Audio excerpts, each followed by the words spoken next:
Hey everyone, my name is Andrew Davis, and you're watching Conversations in Pop Culture. And yes, I am hard to kill. And before I introduce my guest, I do want to remind everybody that this episode is brought to you by my sponsor, Pocket Jack Comics, who have books like Palace of the Golden Princess and White Lily. And you can find those books at pocketjackcomics.com. The link is in the description down below. Go check out, see if you like it, read the description. If you do, go purchase their books.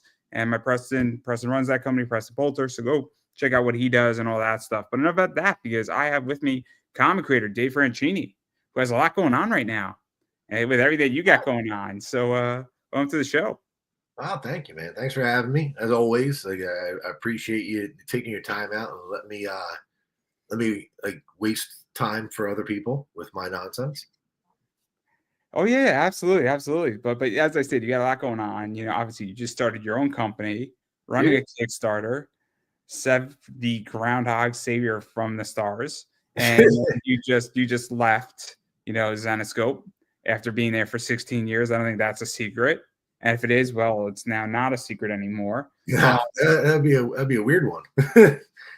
Nah, yeah, I mean, yeah, it's like Weird Brain.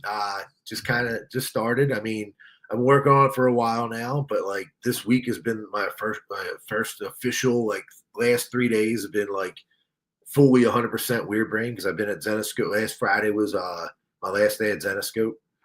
But yeah, I mean, it's a lot. It's a lot to take in. It's a lot to kind of to juggle all at once. Um, Especially a Kickstarter. I've never actually ran one. Like I've helped like make stuff for ours and proof ours like at Zenoscope, but like I never took one from scratch to completion and now it's like it's there's not a lot of sleep, but like I'm kind of used to that. But it's like now it's a lot. Yeah. So let's talk about this, because obviously, I mean, you've been at Zenoscope for 16 years, doing every job there and working up the ladder. And then obviously, what prompted you to want to leave or go do your own thing? Because that's kind of a big step in a lot of ways. And it's a complicated step to some degree. And obviously, I don't think there's any animosity. I like Zenoscope still. I buy a lot of stuff from them, but like, what is that like, and what prompted this? Because it's kind of tricky when you leave a company or a job. No, I mean, it's crazy. Yeah, because I was there for 16 years. I started out as an intern, and then I pretty much did every job from shipping to sales, like conventions, editing, and then publishing. And yeah, I mean, it was. I had a lot of great times there. And like I didn't leave. I made sure I didn't leave with any like ill will or anything towards that because that's my life. It was my life for 16 years. It was my like, there. I seen everybody there, and most of those people there more than my own family, and like they became part of my family. So the tougher part too is for me is like not going into this like into the office every day, not seeing the people I've been seeing for 16 years every day. It's kind of like a weird breakup, but like you're still like friends. It's like it's strange. But I mean, I kind of just got to the point where I wanted to make my own stuff, make my own stories that probably didn't fit in the Zenoscope like area of like it just didn't like they're similar. Like my ideas are a little crazy and a little weird, but like it just didn't fully fit into everything that was going on there. And I was like, you know what, like instead of having to change anything or adjust anything, I was like, I kind of just want to take the chance and kind of grow and see what I can do out of my own. And scary, it's terrifying, but exciting. Like I'm still getting like more. I'm getting excited every day. I get new stuff in, new art in, talk to new artists, get new ideas. But the tough thing is like I went from being part of a team to being the team, and it's like so now I got to make sure I got to write everything, I got to edit everything, I got to I gotta be my own accountant, gotta be my own sales rep, gotta be my own marketer, like Kickstarters, all that stuff. I mean, good thing is I've made a lot of connections and I've kept a lot of friends throughout all these years that kind of help me out on whether it's help me out with the design work on the Kickstarter stuff or with the artwork itself or just like pretty much anything there. And also like a few people help me out with like questions I might have with like stuff I've never really dealt with as like Kickstarter or like I've worked with printers, but I haven't really worked with printers on a smaller scale.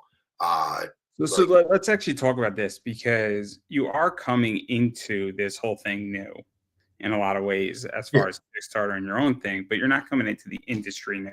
no, And you also obviously know a lot of people, you know, a lot of cover artists, you know, a lot of artists, you know, a lot of people can help you.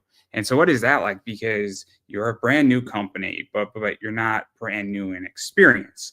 And it's kind of a weird conundrum in a sense because, you know, you're new, but you're not new. I don't know how to explain that, right? no. I mean, like yeah, like well, I mean, me as a creator and me as a like a I guess an entity in the industry of comics, which comics the industry is pretty small. Like it looks big from the outside, but most of us know each other to a degree, or you know of each other, you know things like. But like for me, it was just like I have a lot of knowledge like that I've kind of grown over the year of doing everything. It's just I haven't used all of it every day, so now I have to like tap into things, see how things changed, um, try new things. Like I felt so old the other day. I taught myself how to do Facebook and Instagram marketing, which I've never done before. And I was like, I grew up with this stuff, and I'm like, I felt like I was like 1,000 years old trying to figure this out.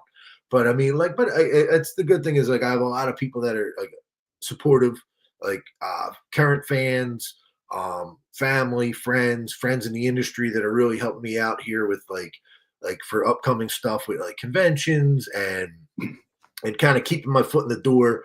I mean, that was the thing too. Like I couldn't really leave Zenoscope and then kind of jump out because the way this industry works is that you got to stay in front of people or they move on to do other things or they forget about you. And it's like I worked a lot to not hopefully be forgotten. So I'm trying to keep that So moving. let me ask this because, and then I really want to get into the Kickstarter. Is that also, is it that like obviously you have a fan base, right? So people know you from Zenoscope for Bell and a bunch of stuff you've done, and you don't want to leave your legacy and throw like a grenade as you leave out the front door, right? I No, mean, and you said that comps is a small, you know, entity as well, where if you leave a company, flick everybody off, tell them to go fuck themselves, I mean, it's a small entity, right? Like, I don't want to leave on bad terms, no. you know, at my job. Eventually, maybe I'll never leave my job. I don't know until I retire because I like my job. But if I was to go leave for something else, I want to leave on good terms and I want to leave it better than I left it because I don't know if I'm ever going to be back. I don't know how things work in life, and the world's a small place. So, like, what is that like too? Because that's the other thing too is that you don't want to like No, you don't want to burn bridges. You don't want dish to. your You don't want to. fans, did this to people giving you an opportunity, It's upset like artists you who don't. work for Zenoscope, right? I mean, because you're using a lot of them. Like, I know we're gonna get to your covers, but there's people who still work for Zenoscope, and you don't want to create a problem for them. No, well, also too, like it's like yeah, like I don't want to sit there and jump off a boat in on like a raft and say screw you guys, and then all of a sudden I'm like, oh, we're not anywhere near land. Can you guys put me back on the boat? And it's like no, I don't want to do that to anybody. And that was the thing too. I basically offered I offered 90 days. We didn't go the full 90 days, but I was like I would have offered as many as you wanted because I'm like this is my life. I don't want what I helped build anything to hurt it.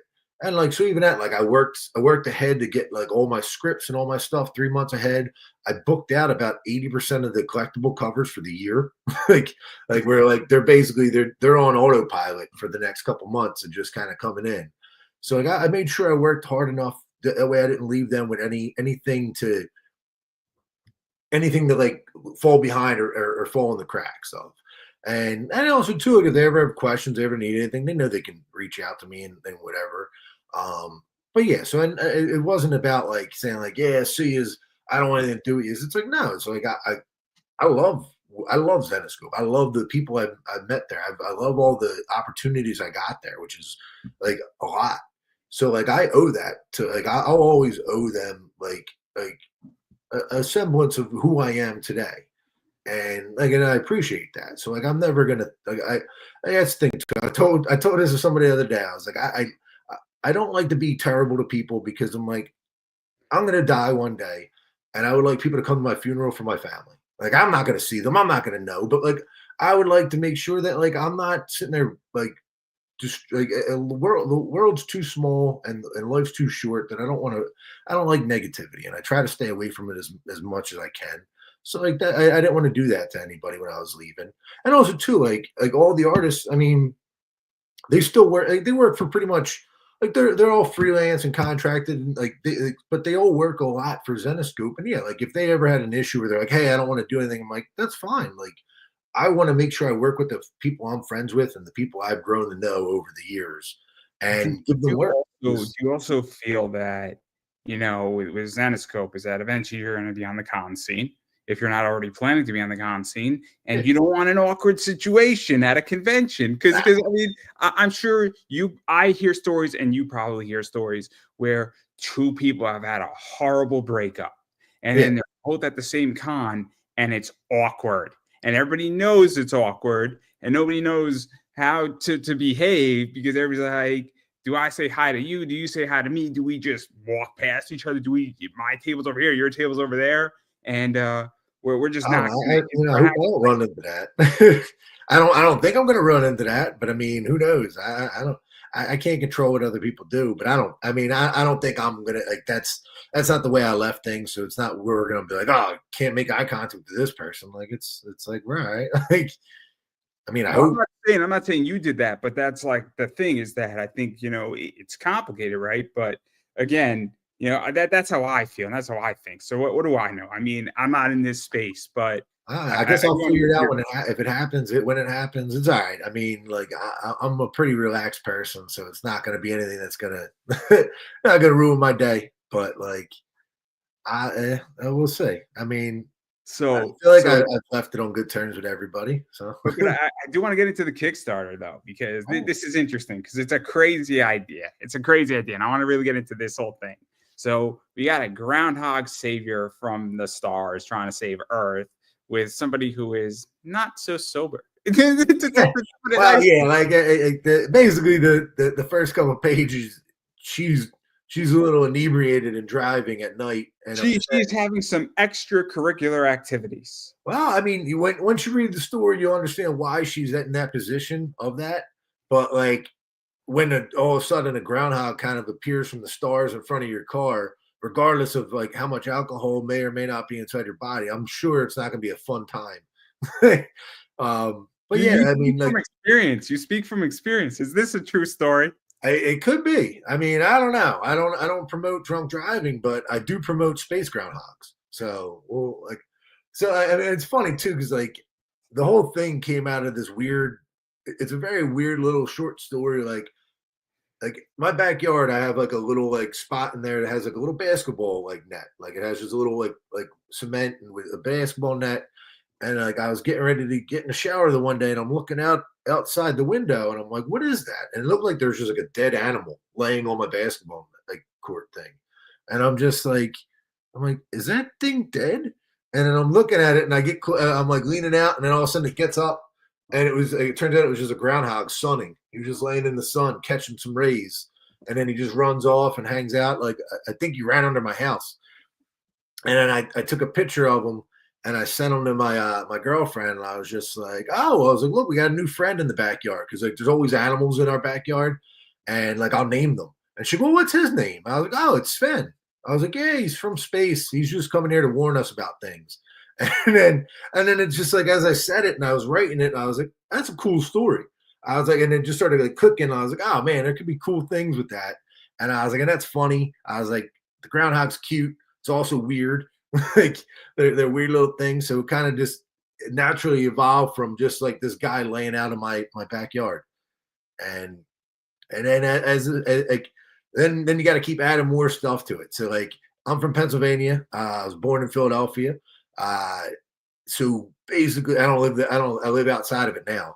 But there's a little town called Punxsutawney where you might know Punxsutawney Phil, who does like they pull out the groundhog every year to tell you how many weeks of winter are left and stuff like that.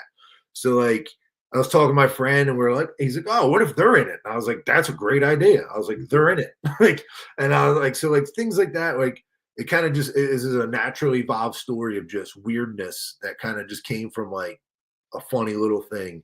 that wasn't really a big thing at all. Like I love stories, and I love the way stories kind of just like I'll talk to my girlfriend, and like something will happen. I'll write it down on my phone, and she, not everything needs to be a story. I'm like, not everything needs to be a story, but everything is a story. I was like, as long as you have an angle on it, I was like, something there's something weird or funny in that, and I was like, that's what I want to tell. I mean, that's what weird brain is. It's just a bunch of weird ideas that aren't they're not going to be too weird to the point where like people are like, I don't even know what I'm reading. So, It's let's actually talk about this because the way I view your story, and I saw the few first pages, obviously looked at the Kickstarter, is that it seems like it's like a weird story, but it also does seem like it's kind of a wide net, if that makes any sense. Where yeah, it's not something yeah, that's like like, so like pinpointed and kind of ridiculous that it's gonna, it's a wide net casting story. And so what is that like too? Because I think sometimes obviously people want to write the stories they want to write, but also comics is a business. You need to figure out how to at least get your printing costs, your art costs, get some money back so you can continue it. And it's a balancing act yeah. because this is kind of, there's probably something that could appeal to everybody in this story to a degree. Yeah, I mean, well, and like, it wasn't even like a lot of the stuff is like I don't try to do it on purpose. It's more just like I try to write these things in like a real world. Like they don't have to be like the real world, but like whatever world they're in is a real world. So there's going to be like this one happens to do with like the Pentagon and the government and crazy mushroom monsters from outer space, but also a groundhog from outer space and like a buddy team up. So it's a mixture of all these things that kind of just like naturally flesh together. And I mean, yeah, you kind of don't want to go too crazy. Like I do have some weird ideas that are very, very, very specific and very, but those I'm actually you'll probably see them in like a collection of short stories, like those ones where it's like there's not enough in there to build an entire like story arc out of it. It's more just like here's one specific moment in this time of this weird little thing, and those ones you kind of keep to like short stories. You keep to like quick incremental things where like something like this, it just kind of like it blossomed into something bigger. And I was like, okay, cool. Like it kind of covers all these different bases. And it also, it's just fun. Like I'm excited to show people issue 1, but I'm even more excited for issue 2. Cause like the first issue is 48 pages because like I love comics, I love story, and I know 22 pages isn't enough to get my attention because I'm not going to be able to release these month after month after month. So I want to give you enough that has 22 pages to kind of introduce you to the story, introduce you to the characters, and then another 26 pages to kind of build this world for you and build what's happening. Let me ask you this because I, as a consumer, don't think that 22 pages cuts it anymore on Kickstarter. Yeah, I don't. In which that if you're going to charge me 12, 15, $25, you better 100%. you better fucking bring something to the table. You got to have 28, 32 pages, something like that. No, wait, look, that's exactly how I feel too. It's like, that's why I was like, I look at some of these, like some Kickstarters, and nothing against them, they can do whatever they want. But I'm like, as a fan, as a natural, like a regular fan coming in, I'm like, am I going to spend $20 for a regular 22-page book? Probably not, unless I want to support the creator or I'm really intrigued by the story. But for me, it's like, in reality, they're like, I have them at $12, but it's because the issue itself is basically $7 for a 48-page book, and then you get the collectible card that only comes with the issue. Like it won't be like it's not going to be something that I sell separately. It only comes with the issue, and that makes up. So I was like, all right, that gives me that at least for me validates the $12 charge. Where I'm like, all right, you're getting a very limited card to Oh, basically print it to what's I come to the conclusion, and this is just how I think, right? Is that I'm at the stage now where I get that you're indie and that you don't have the ability to offset print something. So, and if you don't know what that means that you're printing a lot, so it's cheap to print a lot of books. It's like 3,000, 4,000, well, 5,000. I'm offset printing these ones. Yeah, But the point is that I get that it's indie and that not everybody has the ability, so you have to charge X amount. And I'm yeah, fine with paying $15 as I get it. It's indie, right? I'm okay with that. That doesn't upset me, right? Where I get upset is when you're charging me $25 for 28 pages, and I'm like, I don't know if your book's good or bad. yeah, I, I, yeah. I I mean, don't know. And because I'll be honest, there's plenty of people who do not have editors. There's plenty of people who have an interesting concept. And then there's also a lot of window dressing going on where, your book sucks, but you got a great cover. And so you pick Yeah, on a pig, and newsflash, guys, it's still a pig, even if it has lipstick on it.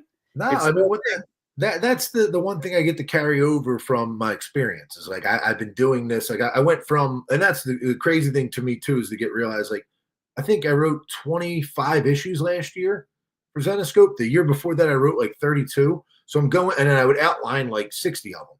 So like I'm going from that, like I'm going from doing that large amount to like this year I have about 7 that I want to release. So like and they're all in different stages of being drawn and stuff like that now. Not including like issue 2 of Sven or whatever issue 2s of these other ones. But it's like it took me a while to kind of figure it out. I'm like, all right, I want to do 48 pages. I want to make it cost effective for the people that are putting their money in. I was like, I'm going to do the collectible covers. Those will be a little higher because they'll be lower print runs. Because I agree. I like that like things are rare and hard to get, and they should be a little bit of higher dollar value. I want to Because talk about that too in a sec. what's that? I want to talk about that because I think it's interesting, your Kickstarter, because you have A through D. And obviously A, B, C, D, $12 a piece with the card. So I like the fact that it's affordable, so that if you say, hey, look, I just like cover C and I don't really want to go buy that higher end $70 book, I can get what I want. I could read it. I can get something, and it's not going to break my bank, right? $12 is not a lot of money, all things considering. If it's then $20 with shipping somehow, $20 on Kickstarter isn't a lot of money. If you're starving and you can't feed your family, $20 is everything. That's not what I'm saying. I want to make that crystal clear. But if you're on Kickstarter buying like comic books, $20 is probably okay. So $20 is not unreasonable, right? But like so I find it interesting because this is my whole business model on eBay is I will sell a $7 card, and then I'm going to sell a $500 card. And usually when you sell the $7 card and the $500 card, the $500 card is either an autograph, they put a baseball in there, they put a base in there, they put a basketball in there, and then the regular card that I'm selling for $7 is just a regular card. And somebody might not want the basketball on the card, or they may not be able to afford it, but they can afford a $7 card. And so the business model is built on the idea that I have the high end, because I have clients who want the high end stuff, and they don't really give a damn about the small stuff. And then I have clients who say, look, I just want my $7 card, and it's cheaper for me to buy from you than to buy from Topps or Panini, which are the 2 major card companies. Because I'm buying at wholesale and I pass those savings on. So they'll buy a $7 card that'll cost me $3 to buy, but it'll cost them $10 to buy one from Topps plus shipping. So they would rather buy it from me for $7 with free shipping because it's cheaper, and I'm making like $1.50 a card in profit. Yeah, I mean, well, that's the whole point too. Is like I want people to read my books. like I want them to be able to read the book. So it's like I want to make books affordable for you to read, but also too like some people don't want to read books, or they want to read the book and collect everything from it. So it's like, all right, well then you're going to have the option to get the higher end covers, and also too I put on there like if people love the artwork, which they do, I made it so you can buy art prints. If you want to buy art prints for the covers, that's fine too. So that way it doesn't really devalue the book. Like it's not like doing something crazy. The book's still the book. Print. I mean, nobody views an art print as a collectible. I mean, exactly. Maybe they do. I shouldn't assume here, but I don't view an 11x17 as, oh, this is sacred. I might say I love this and I don't want anything to happen to it because I love the artwork on it, right? Yeah. I like to hang it up on my wall, but I don't view it as a thing that's going to appreciate in value. No, well, I mean, not unless like it's limited, unless you do limited art prints or things like that. But like mine are like, I'm going to print these forever for as many people as they want. Like I like the artwork's awesome. I want people to like the artwork. The collectible covers are going to be the collectible covers, and then the regular covers are the regular covers. It's like I wanted to basically be broad enough that anybody who wants anything, say you only want digital comics, then you can just get the digital comic for $7, or you can get the digital comic with all the cover images in the back of it for $14. Like it's like I want people happy to buy the book, and then and get more from just hopefully enjoying the story, but being able to get more out of it than just, oh, okay, I gave you $20, I got this one book for it's 22 pages. I'm never gonna remember this story in a month or two, and like I mean that's my worry is like I try to make I want to make sure that like even the way I'm doing the books, like Let's each actually arc. talk about that too, because this is, I think, the problem with Kickstarter, right? So obviously, I buy and sell a lot of comics, I buy and sell a lot of cards, and I buy and sell a lot of stuff. And I hate to say it, but I'm starting to treat it like investment banking, and it's not a good thing for the industry. But I'm not the only one who does this. And so, like, there's books, and I love Mark Sears, and I love everything he does, but I treat his books legitimately. I don't even open them up. I look at it and I don't even take them out of the box and I just slap on a new label. It's sick. It's so it goes in and then a day later it goes out. Yeah, And but like I buy it for 35 and I'm selling it for 70. yeah, Like you and, got and it's your business, and a quick $20 of profit. And then what I do with my $20 makes me more money, but not the point here. Um, just bet against the White Sox and bet against the Sixers, and you'll be fine. No. Bet against the White Sox, you'll be fine. But not the point here. Do not do that. That's a horrible idea. don't bet against the Eagles. That's all I gotta say. Don't bet. You probably should not bet against the Eagles. The Eagles will win 14 games, 13 to 14 games. And if you put We're gonna have $20 a tough season next year. they do have a tough season, but they're going to be fine. They're going to be fine. But I mean, all I know is that AJ Brown has a very, very good book club apparently. Yeah.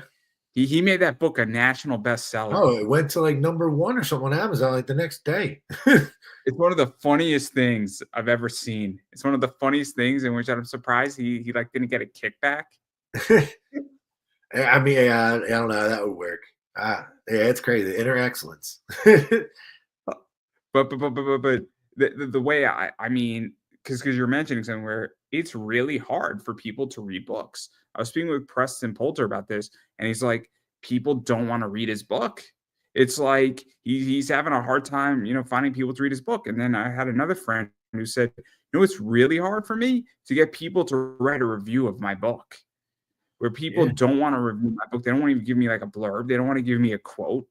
And I think it's a real issue because, again, I used to read a lot of Zenoscope, and how I read Zenoscope, and I don't know if I told this story, is that I got free digital copies from NetGalley to review your books from Zenoscope. Yeah. And so I was collecting, and then I just started doing that, and I was reviewing on my website your books because they were sending me free copies, both physical and digital, of your books to review. Yeah. And so, and then NetGalley and all these other places were sending me awesome comics. And that's the thing, is that because it's so hard to get somebody to review something. And it's hard to get people to read books. I mean, I don't know how many people. I mean, back in the day, there was trivia during COVID, and nobody knew half the shit that was in Robinhood. Well, I mean, they weren't reading. No, I mean, but that's the hard thing about comics in general. There's so much out there, and that's the thing. Is I look at it going into it. I started a new company, and I'm jumping into a market that's very saturated with stories, and I'm like, I have to have faith that I can sell to people that like already have read my stuff and like it. But also too, I gotta. Like, that's why the weird brains like. I'm not even making weird concepts for to do that. I'm like, that's just where I go. But it's like the whole point is like I want to tell stories that I'm never gonna see out there. I'm not I see a lot of like the superhero stuff, and I'm like, I love superhero stuff, but I'm like, I don't really want to write that kind of story coming up. Like there might be stuff that I write similar to that, but like I see a lot of that stuff, and I'm like, it makes it harder for people to jump on when it's like I can buy 500 superhero books. I can buy whatever. I'm like, how many Space Groundhog books can you buy? And your brain's like, well, I can count one. Like, I mean, like, so like, I feel like that's a lot of the like the stuff too is like, we gotta go out of comfort zones, and at the same time, it's hard because I'm like making weird stories and making like crazy weird stuff like this might not instantly hit people, and you're going to still have to build it up. But I mean, yeah, like even with the review stuff, I mean, we've worked with reviewers over the years, but we only really had like, I think in the last couple of years, only like 3 or 4 websites that really reviewed our books. We sent it out to like 50 or 60, but like even that, I got a 50, 60 emails you're sending out. You're getting 4 reviews, 3 consistently. Like, I mean, it's tough out there, and especially too. Like comics is a very word of mouth industry. When you're independent, or even Zenoscope, even smaller, like I'll be honest with you. I mean, here's how I feel, right? So right now, I have a plethora of people I could tap out in comics and out of comics, and I'm now getting back into indie wrestling, which further limits how many people in comics I want to take. And obviously, I have connections to the adult industry. I have real connections, and I have real names that I can drop now. That's been slowly developed. I have names that I could drop in voice acting, and I'll be honest. I mean, it doesn't move the needle. The comic stuff doesn't move the needle.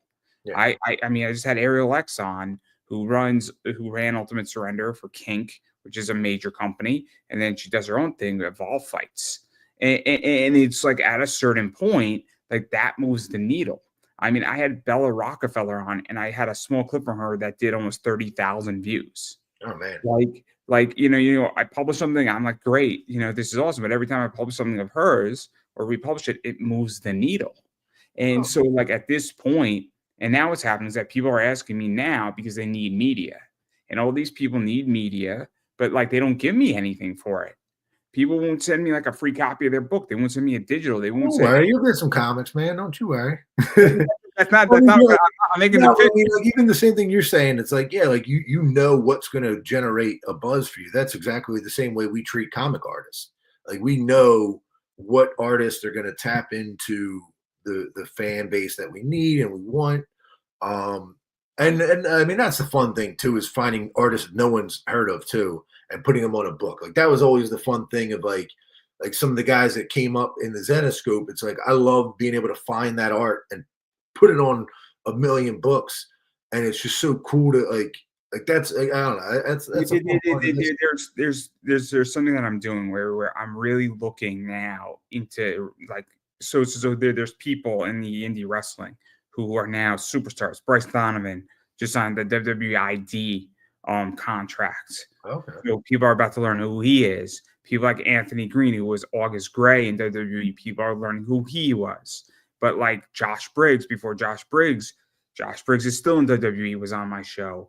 Tegan Knox, who was Nixon Noel. All these people have been on my show, and then they're on WWE, and people are like, what the fuck?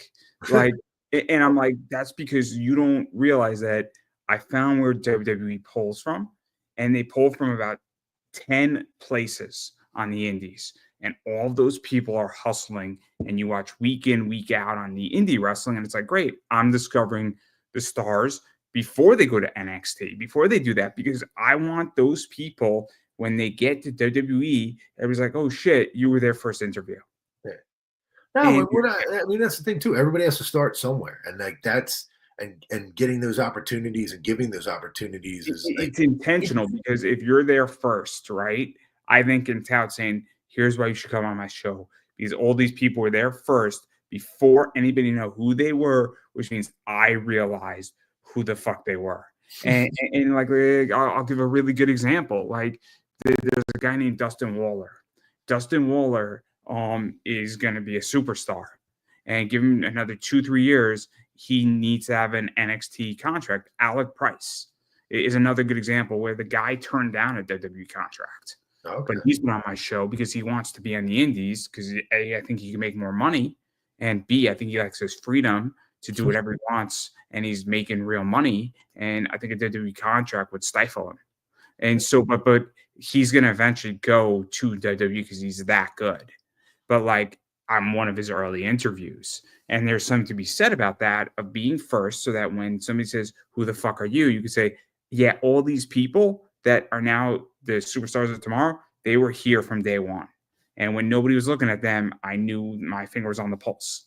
I think there's something to be said about that. And it goes to the artists of you finding somebody who's about to become big, and then you're like, I have their first cover. I mean, that's cool too. I mean, like I love it because I just love watching these guys grow. Like I love seeing like just like where they start and then just watching them evolve. Because like that's the cool thing too. Like some of these artists, you see the spark in them, and then like the more you give them, you see them learning and getting better. And some of them are like some of them are amazing to begin with, and then you just watch them like get to this like point, and it's just it's an awesome feeling because you're just like I didn't draw the cover, I didn't do anything besides like, hey, do this, please. And then, but it's like I think just for me, it's the enjoyment of seeing people grow and just kind of just get better at their craft and just kind of and get the recognition they deserve for like like their amazing ability. Like one of my favorite things is just watching a blank piece of paper turn into a piece of art, like where there's nothing on it. And like I love to watch people at like I'll just walk through Artist Alley and just watch people sketch stuff just because I'm like it's I mean, such a cool thing that I love. I've told my Elias Chazudis story, right? It's a funny story because I my favorite cover that he did is Firefighter Sexy Samantha. I Okay. love Firefighter Sexy Samantha. She's in like a pink thong and a fire hat, and then the suspenders are covering her breasts. Was that New York Comic Con, I think? New York Comic Con, yeah. And it's like the Flatiron Building. It's great. The whole thing is great. And then there's a matching one of the cop. Yeah. And I need to pick that one up. I love my Firefighter Sexy Samantha cover. I have a 9.8 of it. It's one of my favorite books of all time. So it's sexy, but it's not nudity, right? But it's hot. Like Yeah, I it's don't know how to playful. explain it any other way. It's artistic because we know where it's going, right? But the point I'm making is that I made him do a commission for me, and it ran me like 275 for it, and it's a bust of Van Helsing in the style of Fighter Sexy Samantha on a blank piece of paper, and but like my mom was concerned when I was dropping off. I said I'm not worried, but like I said it's gonna be fine. He's not gonna fuck it up. Like I don't know how to explain it. Like I wish he moved it slightly, like half an inch over the words on it because it's on a blank, you know, Yeah, like a blank cover. Yeah. with like the words on it. I wish he moved it slightly over, but that's the only complaint. It's a little complaint, right? But it's a beautiful, beautiful piece of art, right? And people love it because it's great and everybody knows what it is. But Yeah. like that's just it, right? And it's amazing because I can't do that. My brain doesn't work like that. No. Oh, and it's and he's had years of practice and just like yeah, I love Elias's stuff. Like, and like, My, it's crazy just knowing him for this many years. Like, it's nuts how the years just drip by. And like, I remember the one time where I got one of the times I think it was like the first time I met him in person. We're in London. We're at London SuperCon or whatever it was. And like he just met me. He met me that day or the day before. And he's like, Dave, you drink too much. I was like, thank you, Elias. And that's like he's and a he wasn't very wrong. He wasn't wrong at the time. But like it was just funny. Like it's just like but I knew him when he didn't really he didn't speak a lot of English. And now he's like he's awesome. And it's just like it's cool to watch these guys just like even personally, just like I don't know, I love making friends. I love talking to people because it's like I look at it again like life is short. It can end any day. I want to have as much fun with as many people as I can and get to know people like to an extent. Like I'm not going to sit there and party every day. That's insane. But like it's just I don't know. That's why I love this industry and I love comics. It's like you meet so many interesting people that you'd never meet ever, and you get to hang out with them. You get to be friends with them. Like I don't know, it's like I'm so different. I like interviewing, but Mhm. like I don't want to hang out with most of you people. I'm really boring. Like I'm Nah, really that's not. I boring. mean, like you don't have to. Like, I mean, I don't know. I look at. I love just being around people. Like I like to be alone sometimes too. But like being around people is just they're interesting. Like everybody has a story. Everybody has different life experiences. There's so much there that like that you don't. I don't understand things about your life, and I would want to know them. Like I don't want to. I don't want to know them every minute of every day. But like I mean, that's the fun thing. I mean, I don't know. That's why I like stories. It's I like telling stories. It's because you want to give something different, and then you want to create a new challenge and things that are uncomfortable that Let's are like, talk about that why too. would this character do this? Like, how does this? Why? What voice does this groundhog have? Like things like I mean, like that's a thing. Like where you're just like, I don't know if he's sarcastic or he's just really smart or he just like I don't know, just sits around and farts all day. Like I don't know. Like See. This is interesting because one of the things, and I'm curious how you think about this, and I'm curious your opinion is that I got shit for this, by the way, and this went into the AI debate too, in which that I've openly said a very controversial thing where I said AI is needed for comics because a bunch of covers all look the same. And that I can go into a comic shop and you could put 5 covers and I cannot know who did all 5 of those covers, and they all look good to me, but it's become certain things have become so stylized, right? Where everybody's doing a similar style. And I'm not saying AI is good or bad. I mean, I have my own opinions on it, where I think it's a collective basket. It's either a collective good or it's a collective bad. I don't think we can separate the art out of it. Now we could discuss about stealing and all that stuff and the ethics of it, but I can't be anti AI art and be also pro AI research. I think it's the same basket. no, And well, I mean, there's a stance there. Like I'm not for AI for printing it and selling it. I'm 100% against that. But I am for AI art as just like a fun thing to play with, to give you ideas, to do weird things. Like I watch the weird videos on Instagram all the time where like things are turning into other things, faces and stuff like that. And you're like some of that's cool, but like for me, I just I see, this is where I have the problem with it is that what my argument goes down to, and this is where people don't like me on this, is I say, look, I mean, a lot of stuff becomes AI commercialed out. And so, how far does something have to become AI commercialed out? And also, what do we know is AI and what don't we know is AI? Because I'll give you a real example. We don't know if a comic strip is AI or not. We don't. no, you really don't. I mean, I it mean, should be. I mean, with, if you have any like respect for yourself, you're not gonna. As a writer, you're not gonna want to use it. But I mean, you're I, right. You have no idea. We have no idea. We have no idea. I'll give People are you a really turning good down. example, right? It's crystal clear that this interview is not Chat GBT'd out, right? Or let's say Now we don't know. It could be. but if you write a script, right? So let's say you use Chat GBT to create this interview, right? You still have Yeah. to perform the interview. Yeah. So I wouldn't say that the interview has been AI'd, right? I No. would say Yeah. that you used an assistive tool to you make AI.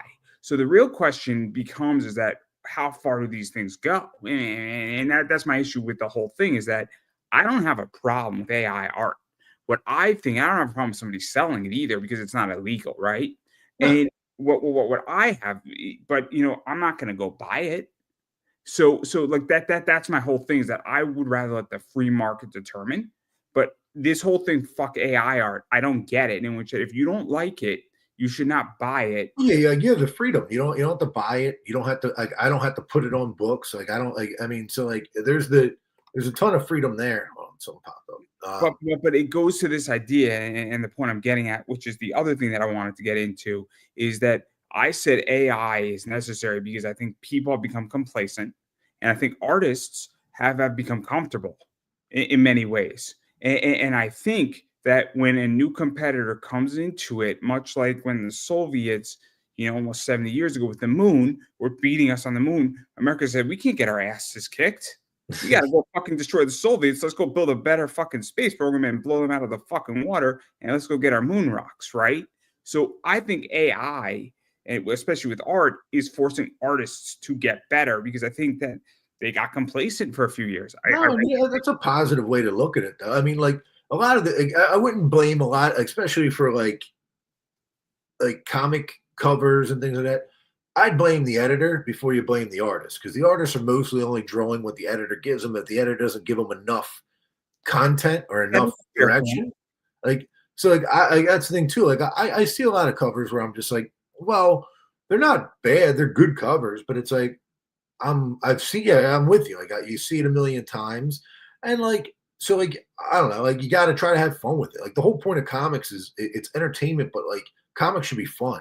So I it's like I just went to a fun. comic store. I got $20, and I'm looking for a fun story. But what is the first thing you look for is a cover, right? Oh yeah. So like, and look, a bad girl art book is going to do something. So a Zenoscope cover, like Firefighter Sexy Samantha, is going to appeal to somebody, but that person has an idea of what they want from the start. That's not, if you're releasing a weekly book, you got to have something interesting that says, cool, what the hell's up with that fucking pink sword that character that looks like Snow White is carrying? What's up with that, right? Like, I walk in, I know nothing about Zenoscope. I'm like, ooh, what's up with that? Right? Yeah. Like, Well, that's kind of a cover, right? Because you're getting me initially interested and you're piquing my interest. And this is why I think it's so interesting is about this. And I think it's one of the biggest problems in comics is that I think a lot of people have forgotten that, hey, you got to sell me your book, whether it's on Kickstarter or in a comic shop. I need something to pique my interest, oh, right? you gotta grab the attention. I mean, covers are the first thing everybody sees. Like it's funny because you're like, don't judge a book by its cover. I'm like, yeah, but they weren't talking about comic books. Like they're talking about like novels. But even that, like you do judge it no matter what they say. Like it's a saying, but like it judges you because you're like, all right, that piques my interest. That brings me over it. That makes me want to touch it and look at it and see like, oh, what's inside of this? Like, In a novel, there's two things you look at. You look at the cover and you look at the title, right? yeah, I'll give you an example. What I mean by this is that Razor Girl. The cover was okay, but it's okay. Razor Girl. What is Razor Girl, right? Like it's a naturally intriguing position, right? So you look at some Ready Player One, right? What is Ready Player One about? Let's go. Let's see what the hell's this is about. Okay, like at least we have something that we all know what Ready Player One means. Like it's a video game opening scene, right? So what is this shit about, right? So and then you look at the cover and it helps sell the book. no, So yeah, it's definitely right. Well, I mean, the same thing too. Like if all of a sudden you go and you see a book and it's just called John's House and there's nothing else on the book, you're like, I don't really care about John's house. But if you look on John's house and say like the house is in the shape of a skull and you see a person falling out of it, it looks like an eyeball. Like you're gonna be like, all right, well, you know what? I didn't want to read John's house, but like I'm gonna at least read what this thing's about because this is weird. like this is strange. There's plenty of things. There's all these controversial covers, and you're like, I don't know what this is about, but this thing looks trippy. It looks pretty fucking trippy to me. Let's go. Oh, yeah, I mean, that's the fun part too. Is like you can't just tell a story. You got to be able to come up with a cover concept. You got to find the right artist to do the right cover concept, which is again that's fun and within itself. Like knowing the artist and like knowing their style, and then like sometimes giving them something outside of it, or having an artist if they don't like drawing, they only like drawing women or people, and then you give them an animal, and they're like, I don't like drawing animals. Like, well, just draw one anyway. And it's like, and like it's crazy. Like there's stuff too. Like I love Mike Chrome's artwork, and some of my favorite covers are the ones I had him do. Is like there's a Mango and Bunny Man cover where Bunny Man is Braveheart, like Mel Gibson's character from Braveheart, Will Wallace, and I'm like, it's one of my favorite covers, and I was like, I love all of his other covers, but I'm like, it's just like stuff like that where it kind of gives you something like a different view on things, or even like with John Royal, like we're talking about what the cover he did for Sven #1, and like he doesn't normally love to draw animals, and he's like, I'm going to do it for you, and he did it. I'm like, I love this thing. I was like, I love what you did with this cover. I might try to trick you into drawing more animals. I was like, I love it. It's fun. It's fun playing with this stuff, and See, I like, when an artist doesn't do something usually, and then they do it, and then everybody's like, "This artist did that," because that's really cool, yeah, right? So there are technical artists. Greg Bo Watson is a good example of this. Greg Bo can do some amazing stuff, and he's done some crazy stuff for Zenoscope, but he does a lot of bad girl, pretty girls, right? yeah, But there's stuff like I think what Spirit Hunters number, I forget which one it was, but it's like the mirror one. And it's a great cover back a while ago where like it's her reflection in it. So it's her behind, and then you see her face in the mirror that he did. And it's not usually his style. And then people are like, that's Greg Bo Watson? Like, what the fuck, right? So like that's something that I also think is really interesting, is that when you get an artist to do something that they don't normally do, you say, look, I'll pay you more for it if you do this, you know. Also, too, Greg Bo does interiors too. Like he did interiors for Zenoscope back in the day too, and it's cool to, and it's great seeing like storytelling too. Like I don't know, there's so many cool artists and so many. I mean, honestly, like that's the thing that's gonna kill me a little bit of running my own company is like I want to hire everybody for 1 million covers. I'm like I just want, and it's like the hard part is like, all right, you got to rein yourself in, you got So to pick and choose let it. me ask this. Let me ask this because I have an opinion on this where I think that figuring out the covers, right? And figuring out who to bench when to use them and when not to use them, because you want to capture their audience. So Keith Garvey is a good example. He has an audience that people come to Keith Garvey. Sun Kumanaki, she has an audience. And I love Sun. She's great. I love her art. And I love a lot of her covers she does for a lot of things. She's got a cover coming out tomorrow that I may or may not buy. I have a cover on my project with her. You do? No, it's shocking. Yeah, it's there's three versions of it. It's that one. It is that one. I'm not showing the last one. I'm already the absurd cover. so absurd cover. I mean, that's a good one. But the point is that you obviously want people to buy the book for the book, but you also want to give an entry point, because somebody might say, look, I'm a Sun Kumanaki fan, I'm a Keith Garvey fan, or I'm a Mike Crome fan, and I'm coming for the Mike Crome, and then you hope they stay for the book, right? Yeah. And then you hope that if he's not on the project, they're like, oh, this was really good, let me go this way, right? And that's the balancing. But I also think that, and I had a serious disagreement with somebody on this, where it's like, you don't owe shit to anybody, or you could do whatever the hell you want to do. It's your company. But I do think that there is a component where you should be benching people, because if you keep giving somebody the same shit, it becomes boring and it becomes missionary. Oh yeah, you basically you want to keep rotations, and you want to, but also too, you want to make sure you're again, it's on the concepts too. Like it should never really get boring as long as you're coming up with cool concepts and you're getting stuff like that. But also too, like, yeah, you want to rotate the covers between different artists, and it's not like it's not necessarily benching them.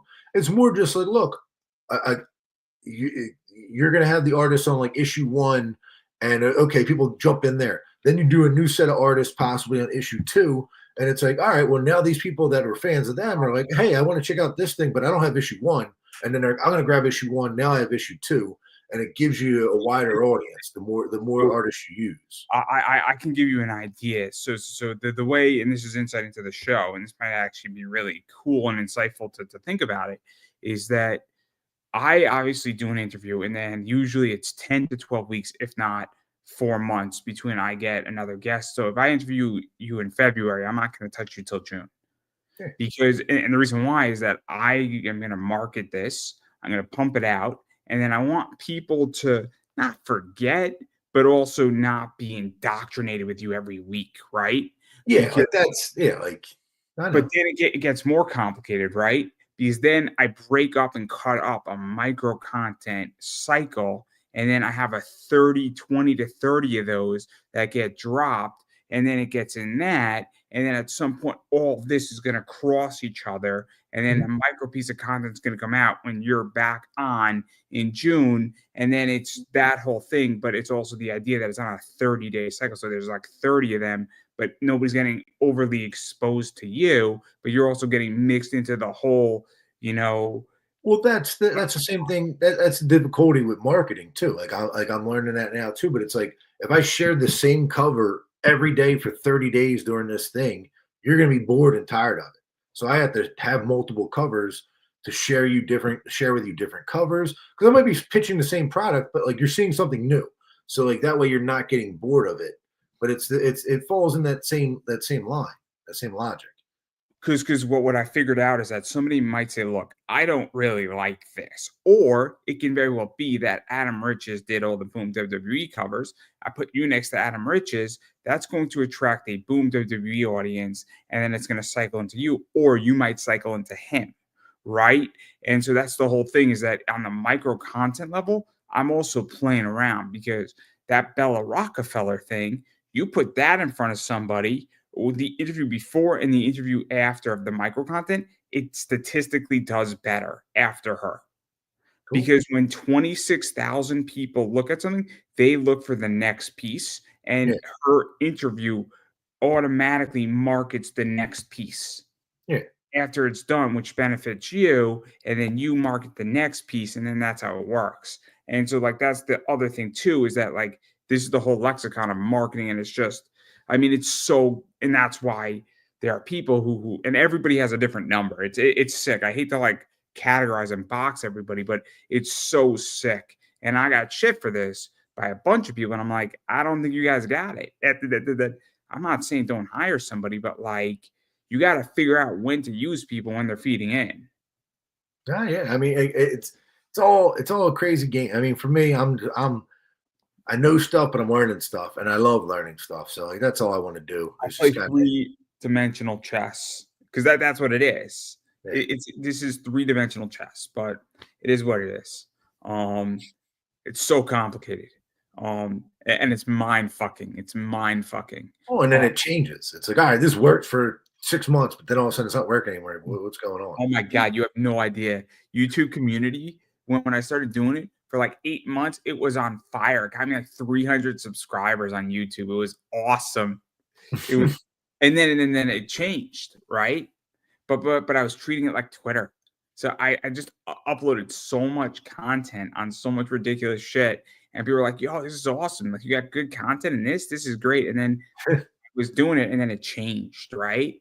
But like, those 300 subscribers are still there, and the viewership is up. But now it's changed, and it sucks so much, because I'm like, "Oh man, I fucking figured something motherfucking out," and then now it's just like, okay, great. Yeah, I mean, yeah, it's just the way it is too. Like, as people get too much of it, they like. I mean, yeah, too much of a good thing is too much. But yeah, but I do want to talk about the rewards, because I obviously, we went through A through D, which I have here, because I don't know if this is the correct order, but this is That's one. yeah. B, yeah, C, and D. Yeah. So I don't have the cards, but I think people can figure out that if you order this cover, you're gonna get a card of it, Mhm. and so that's $12, and then I think you could order the whole thing and then get all the cards. And I'm really interested in the cards, because that's kind of my Well, jam. I'm big. I love cards. We were talking about it earlier. Like, I love cards, and I'm like, I want to make cards with the books. Like, my business isn't cards, but like, if I can make cards and the books, I'm like, cool, because it fills my need to have cards. I'm a big card collector. I was one of the first 15 a few days ago on National Trading Card Day from Zenoscope, so I'm getting another sketch card. Oh, awesome. I Yeah, have a lot they're of all them. really good. And then there's some cool ones coming up. They have for what is it, Mario Day, March 10th. There was cards we got made just for that day. I don't know what they're doing with it, so I'm probably giving It's people a weird. heads up. I pulled the sketch card out of a cereal pack. Okay, yeah. That was weird. That I was not expecting that. I'm like, what the fuck is this broken card? You guys sent me a defective card, because you open it from the back, right? I Uh, mean, this is the correct way how to open cards, everybody. If yeah. you didn't know, you open it where the seam is, and then I'm like, why is this all splashed in the back? What type of bullshit is this? that was my response. Like, it was a free cereal pack too, and I'm like, what type of bullshit is this? And so and then you flip it around. I'm like, oh shoot, it's a free card. It was this one, which is great. And I'm like, what type of bullshit did you guys? That's real good. That's Ricardo Asnea. Yeah. But that was my response until I realized it was a sketch card. I'm like, you guys send me a fucking defective card? Like what the fuck? And then I Like, yeah, realized, this is crap. And then you're like, oh, never mind. I'm sorry. Like, thank you. I was not expecting it. It is really what it was. It didn't even cross my mind that a sketch card would be in a cereal pack, right? It just didn't cross my mind, Well, right? I mean, that's the fun thing. That's awesome about cards is like the excitement of like opening it up and you're like, what is this? Like I remember when I was a kid, there was these toys called like Trash Men or whatever it was, and they would be like little action figures, but they came in trash bags. And you would drop the trash bags in water, and it would dissolve, and you wouldn't know what character you got until you opened it up. And like that stuff like set with me. I'm like, I'll open up. That's why I love cards. I love all that stuff because I like the surprise of it, even if it's something I already have or it's something that's like not that rare. Like I don't care. I'm pumped because I'm like, oh, it's something I new. And mean, I'm excited. I just pulled a very expensive card. Actually, I pulled a bunch of expensive cards. So I pulled a John Cena Matt Relic card, limited 5 of his Netflix debut of entering the Royal Rumble. So it's just so like there's all this weird shit that I've pulled, and the card it doesn't even exist yet. It's crazy. So it's a redemption card. So they put that and replace it in, and they have to make the card. Okay. It's wild, and it's a super limited card, and the rarity of that is just off the chain. And it's an expensive card. It's a really cool one. But the point I'm making is that like it's fun because it's in a pack and it's in a box of like 20 that you order, and you're getting 20, but then you get parallels, and then all of a sudden this shit's worth money, and then it's crazy. Well, and it's fair. It gives anybody a chance, like which is cool. Except when there's massively low print runs. If anybody saw my Michaela Blake, break, that was ridiculous. It had 468 print runs, and the way Topps does it is that there's a limited number of parallels. Okay. So if there's not 89 orders, they give everybody a parallel, and then they give everybody another one, and they give everybody another one. And then if there's still not, there's left over, they then randomly assign the remaining ones. So I got 3 parallels in that order. That's crazy. All for the same price. And so everybody was like, this is fucking awesome because the parallels trade for more money.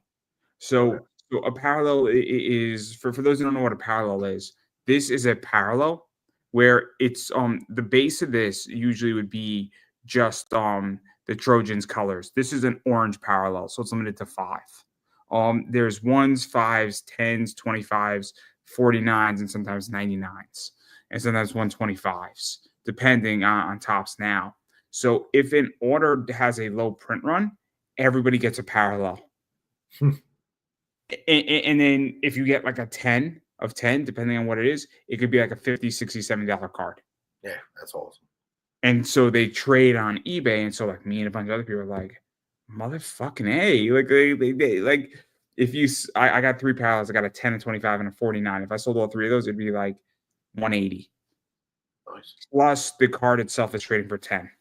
So you're looking at $380. Not bad. But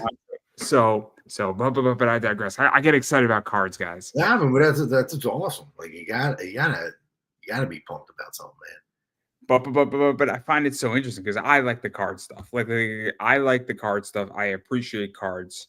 I'm way more interested in the cards. Like I'd rather just buy the cards straight out. Like I could care less about your comic. I'd rather just put that in my. That's why they're connected to the comic. So you have to buy it. That get you hooked. Like, oh, I want the cards. It's like, well, you got to get the comic. Or I do this set where you can get all 4 cards and all 4 comics, and it's like you got to get the comics to get the cards, man.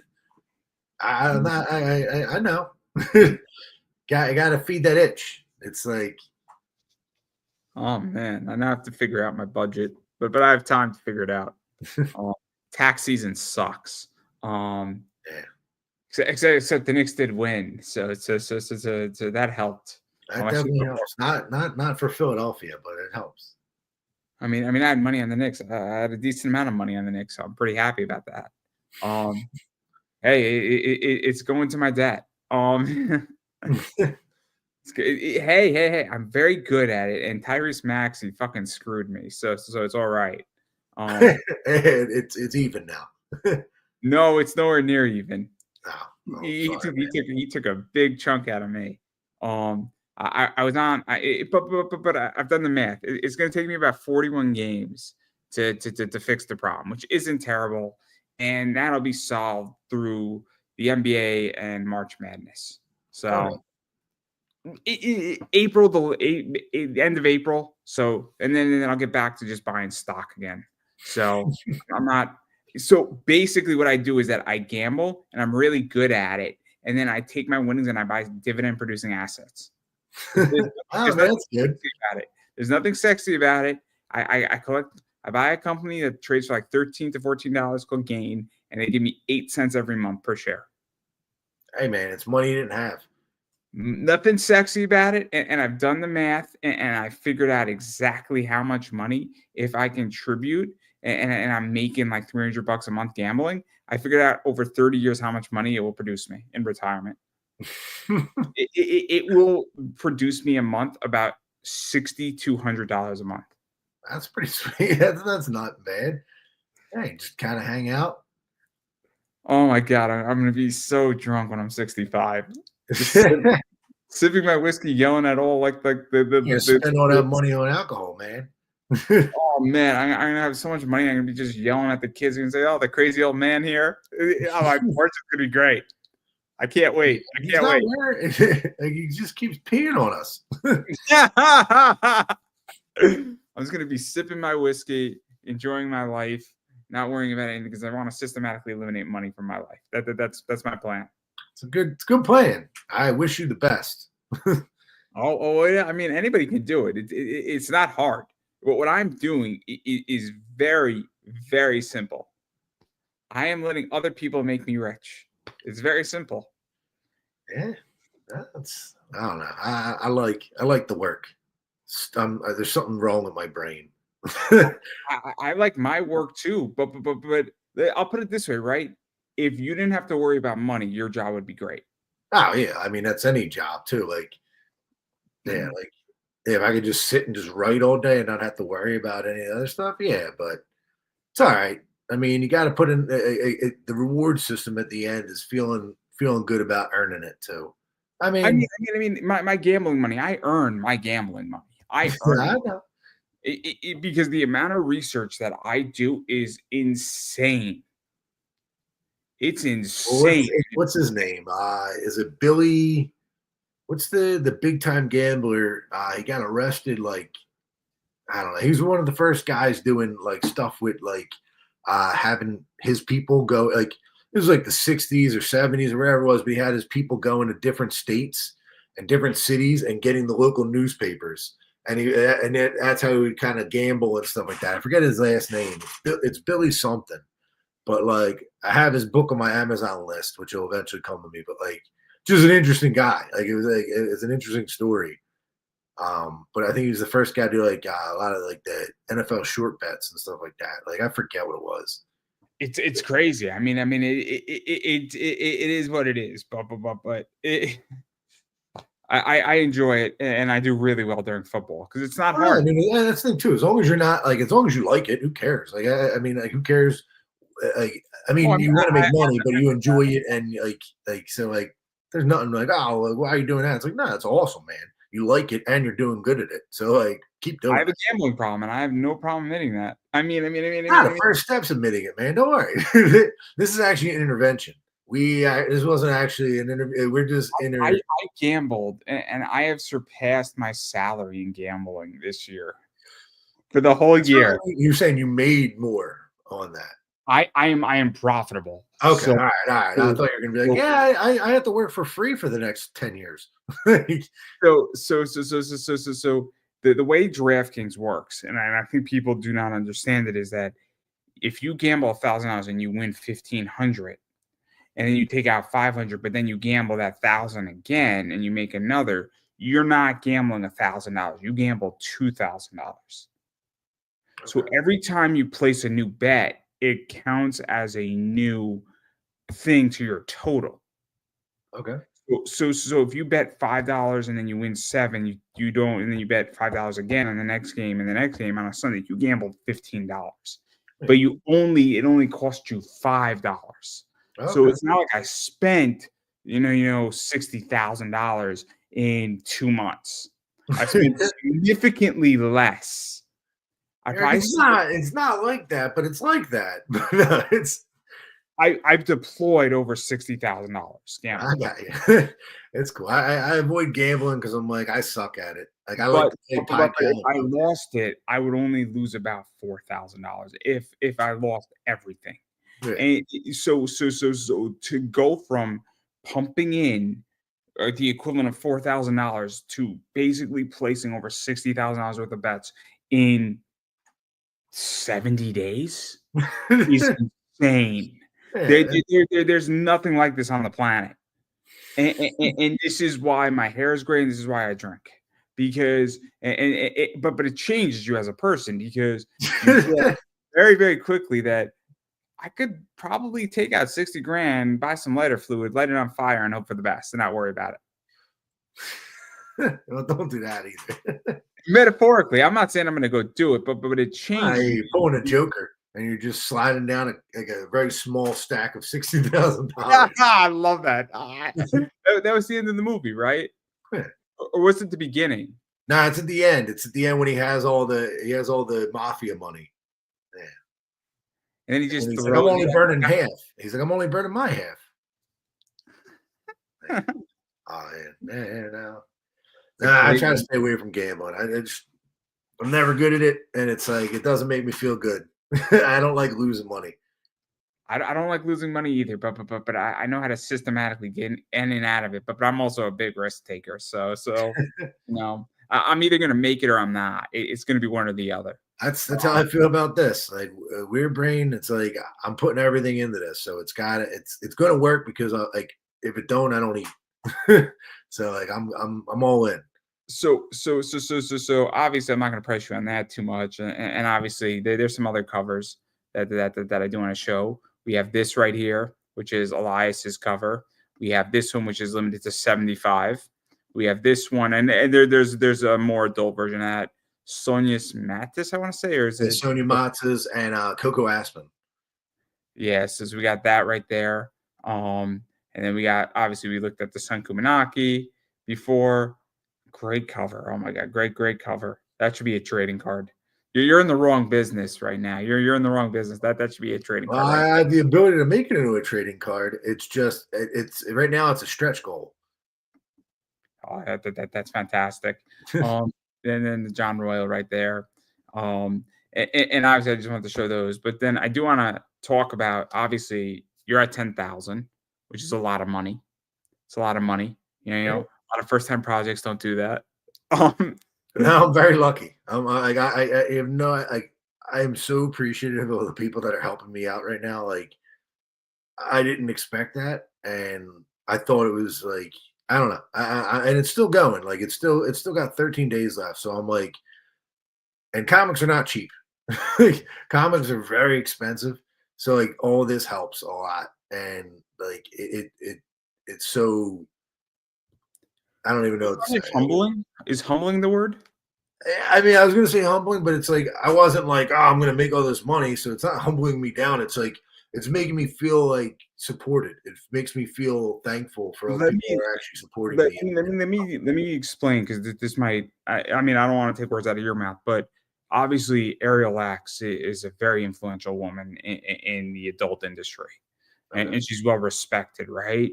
And then there's other people also who are well respected in that position. So when somebody in that realm, like Bella Rockefeller, Bella Madison, Stephanie Stolz has been around for a while. So all of a sudden, when you go and get somebody, it gives me credibility. And I don't know if it's humbling is the right word, but it's like, cool, I have a seat at the table, right?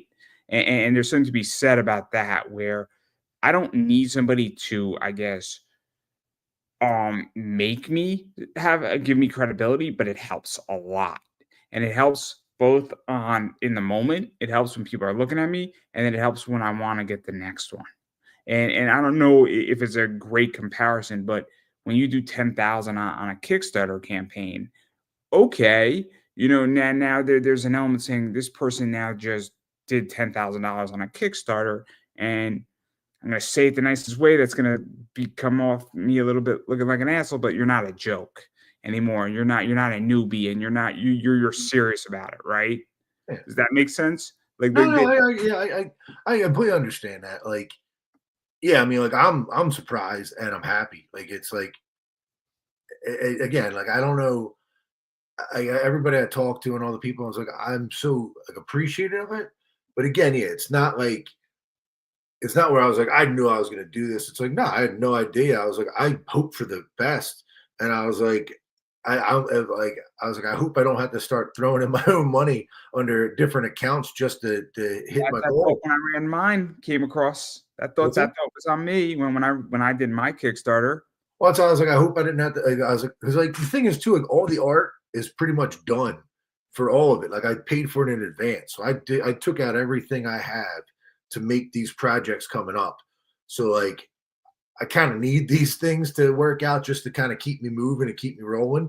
But like the good thing is like I planned ahead for a lot of this stuff, and right now like these everybody who's back, they have no idea how much they help me and how much they're making my life a lot better. Because like that's things like you're help like you're not just helping me make a comic book, like you're helping me make like what I want to do for a living and a dream and like something like that. So like I don't even know how to repay that to people.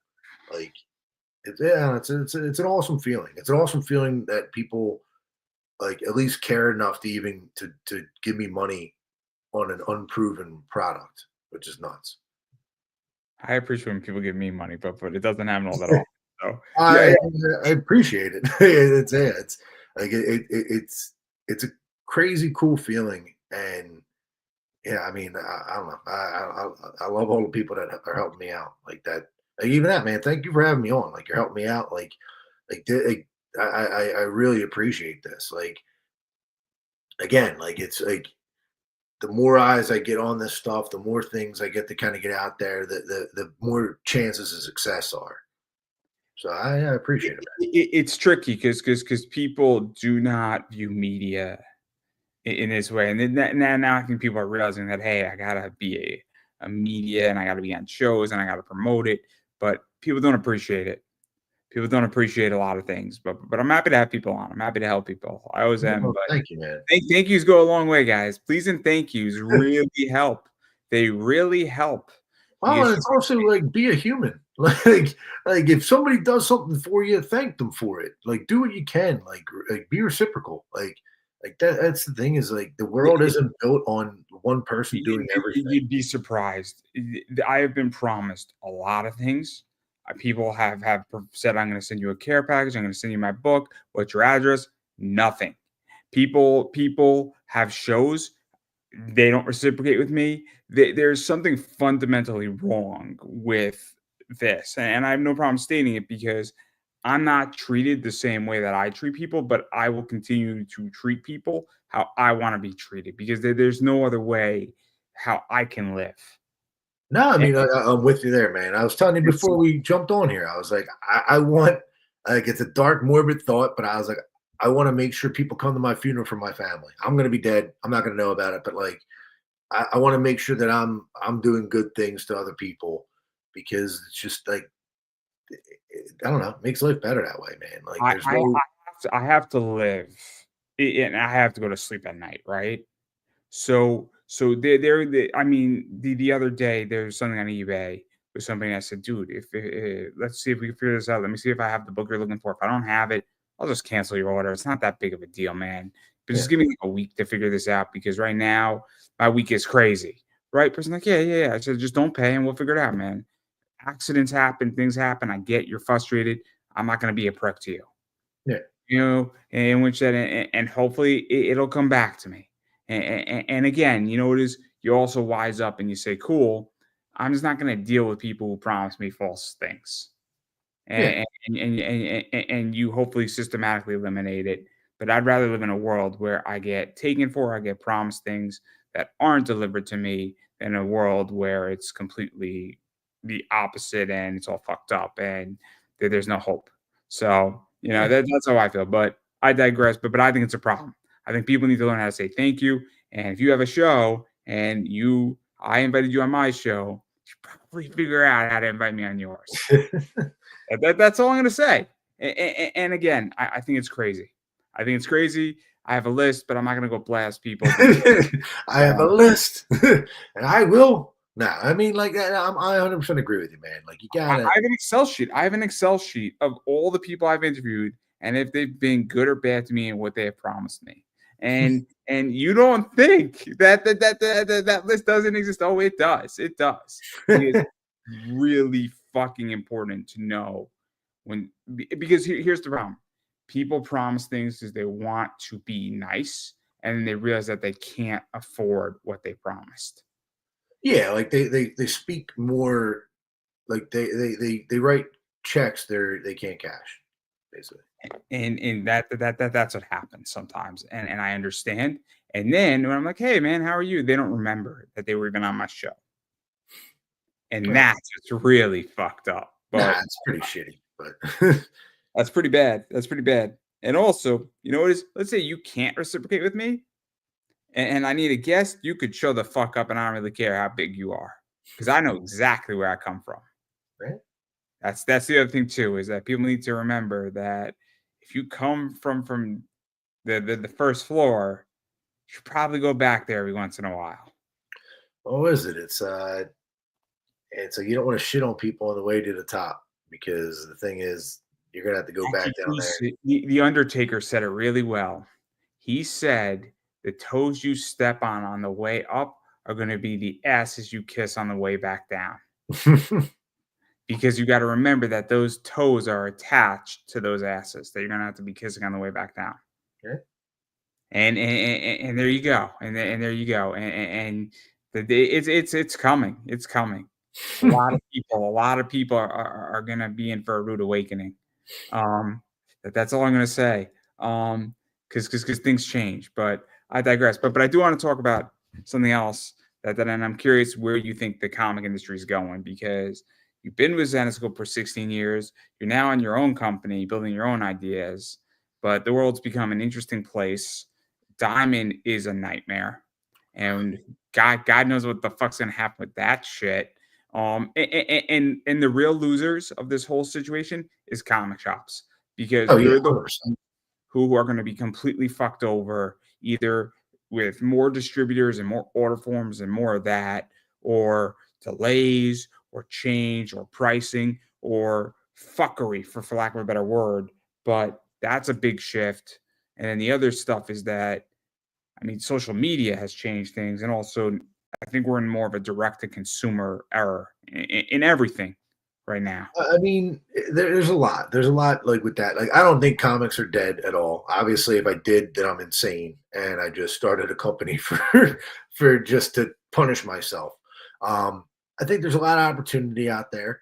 I definitely, I definitely think the falling of Diamond to this point, because I've been reading a lot of articles about it. Um, it's going to hurt a lot of retailers, which really sucks. Um, but I mean, hopefully it helps. Like, I mean, hopefully it doesn't kill them. Like a lot of them, and I hope it. Like, I hope it help. Like, there's enough outreach and community outreach that can kind of help some of these guys to keep going. Because I know Diamond had a lot of like debt over some of these people I was reading today. And then even with like, I think Diamond goes on like their auction and some of the stuff in March or April. I don't know. I don't know what it is. I don't know enough about it. I just read the articles. What my understanding is that, so they're in bankruptcy. Yeah. So they're either going to be purchased, and what the value of Diamond is, and from what I've read, and nobody should quote me on this, is that they have a big list, they have a big retail list, they have distribution, and if a bigger company that can handle the debt or refinance the debt and run it better can take over, they could buy pieces, they could buy lists, they could buy inventory, they could buy parts of the system, or the other thing is that you can auction off debt. And if you auction off debt, you know, there's collections, there's other stuff. And then on top of that, also they probably have inventory, they probably have other things, they probably have machines. And so all of a sudden you can just get a bunch of shit out of it. And then that's also the other thing, is that it's called liquidation. And so that's what happens in bankruptcy if there's not something, and then their creditors get a piece of that, and it's prorated. So if I'm owed 50% from Diamond and you're owed 3%, and they recover $6 million, you know, I'm going to get a bigger chunk than you. Yeah. But going to get 3% of the recovery and I'm going to get 50% or 10% or whatever it is of their creditors. And the idea is that you're trying to make everybody relatively whole. And then there's a trustee that makes sure that people, because we saw this with another company 2 or 3 years ago that was big into variance that went through something like this. Ah, okay, yeah. So, so, No, so I mean, it's going to be an interesting couple months, and it's going to be a painful couple months to a year, kind of just kind of moving through all this stuff because there's a lot of distribution kind of opening up now. I mean, the scariest part is like the retailers that are tethered to any of this diamond like debt and stuff like that now. Like you got to hope that a lot of them can make it through it. And then after that, then it's going to get harder because yeah, if you have certain books only going through Lunar, or only certain books only going through Penguin, or certain books only going through Universal, or whatever new distribution comes out of this stuff. It's going to make their days a lot harder to be able to not only actually physically order and physically get this stuff in from all these different places on time and get it up on their shelves, but also to be able to afford all of that stuff across with different rates for different shipping for different areas. Like it's too complicated to kind of even to know where it's going. All you know, it's going to be chaos and it's horrible. It's going to be tough, but I mean, the comic industry has been through a lot, and it's gonna push through. I mean, stuff with like Kickstarter and like other like uh, crowdfunding stuff will help the creators and will help some of the publishers keep up the inventory going there during this time. But like in the end, I don't look at the crowdfunding stuff as long term publishing for at least myself. Like for me, like I want to publish through there, but like eventually you don't want to have to keep like using it as just a pre-order site. let me ask this because I think Kickstarter has actually gone out of its mission now. The name Kick Start the Kickstarter has now become out of its mission and out of its concept. Where the point of it is that hey, I got this idea for a comic. I'm gonna pump in 4 grand into doing it. I really need 10 grand to print it, finish up the art and all that stuff. And I can't do this without you. So let's kickstart this together and you're going to get a book. And that's what's going to happen. Right. Yeah. And then that was the point of it. Right. I mean, it's in the fucking name. I mean, it's, I don't know how to say this any other way. Right. So you have a name called Kick Start something. And then eventually what you hope for is that you don't need it anymore. Now what's happened is that everybody's going on to Kickstarter for either marketing, distribution, or that they just view it as a way how to get some of their money back so they can continue their project for the next issue, the next issue, and the next issue. There's nothing wrong with that, but clearly the idea of it is that the system has failed.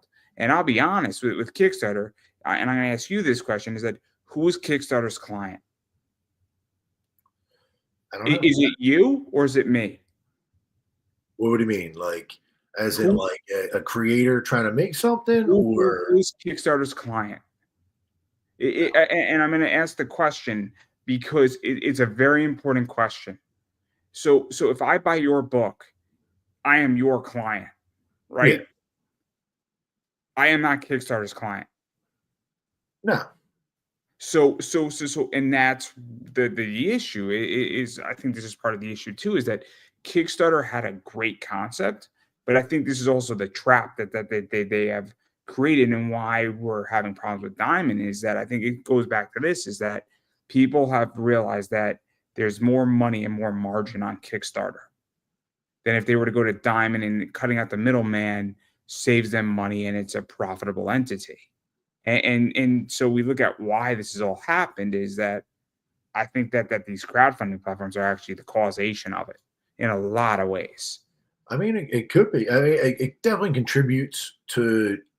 I don't know though. I'm torn on that because there's a Kickstarter initially and still now it gives people the ability that can't produce a book without the extra funding. Like a lot of companies might get loans or might get investment capital, And this gives the ability to the freedom without people signing away their soul for um, for their content.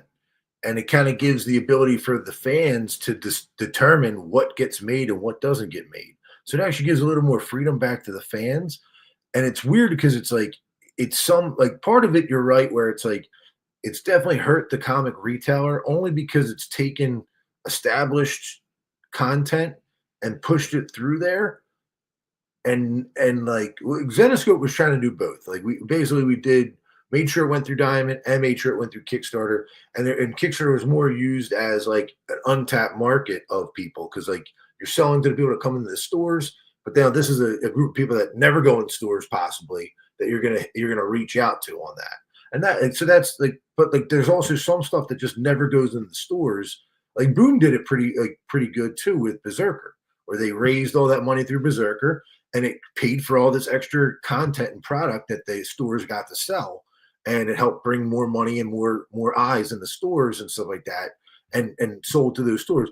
I mean, it's kind of I don't look at it as like a killer of this stuff.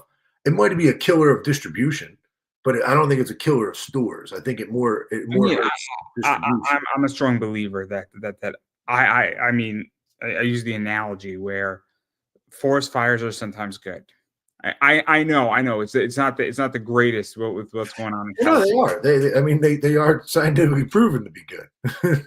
So sometimes you have to let things die and let things and let companies die and let them go and fall away, and then a new company will rise up and new entities will rise up, and then eventually they will have to be burned out, and then the brush will have to go, and maybe a tree has to fall so that the tree beneath it can get sunlight and grow and become the new big tree.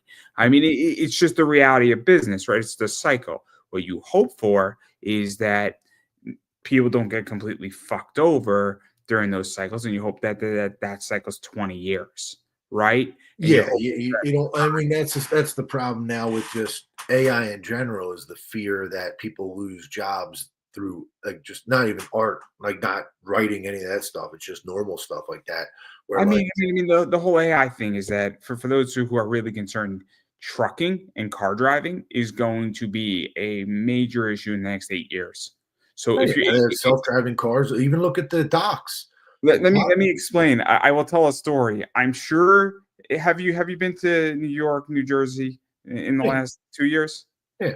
Have you experienced the joy of going over the GW bridge? Oh, of course. How was your experience going over the GW bridge? I mean, honestly, the bridge doesn't bother me. It's the tunnel that kills me. It's the Lincoln Tunnel that kills me. The bridge. Okay. So I was going to Exotica Con and Pat Sham was there, and my friend has a Tesla, and they just introduced self-driving, like the Tesla update. So my friend's like, we're gonna try something now. Turns on the self-driving thing, and the Tesla merged onto the GW and got us across the GW without my friend touching the steering wheel or the gas. And I'm like, dude, if we fucking die, my parents are gonna kill you. They're gonna dig you up, and they're gonna like that. Yeah, So like so my point is that it's here. And I mean it was fucking awesome. His Tesla merging onto the GW bridge with traffic. Yeah. well, that's why. But I also love the like. I don't know if I want to get in a self-driving car yet. I mean, I think it is the future, but at the same time, what if it was just like, you know what? Let's just go this way, and like that's on a road, and it just takes you off the thing. Like there, like technology does have bugs. I Now mean, even like, there's I the will guy that say was in the this. Uber that was driving in circles. I will say this. At some point, the self-driving turned off. Wait, what's up? So during the trip into Jersey, the self-driving for about 10 minutes turned off. Oh, So that's fun. so no. I mean, my friend's in the driver's seat. Obviously, he's paying attention. Like you can't not pay attention. I mean, you got to be responsible. But Yeah. at the same time, it was one of those things where it's just like it merged onto the GW bridge. That's a fucking tough merge, everybody. So that's my point though, is that I'm not so concerned about art, and with that, I'm not saying the ethical component of it, but self-driving cars is a little bit more prevalent because it will just take you right off. Say there's a faster route, and it will just go right through the water, just right That underneath. was well, I mean, even that was the argument with the dock workers because I think one country has a lot of AI automated technology where the machines run 24/7 and there's not really mistakes and there's not really accidents. But at the same time, when you do that, you're putting out too many people out of work too quickly, and that's a problem. I mean, just because like you can't recover that quickly, you can't be like, oh, I'm just going to create a new career that I've been doing for 25 years tomorrow.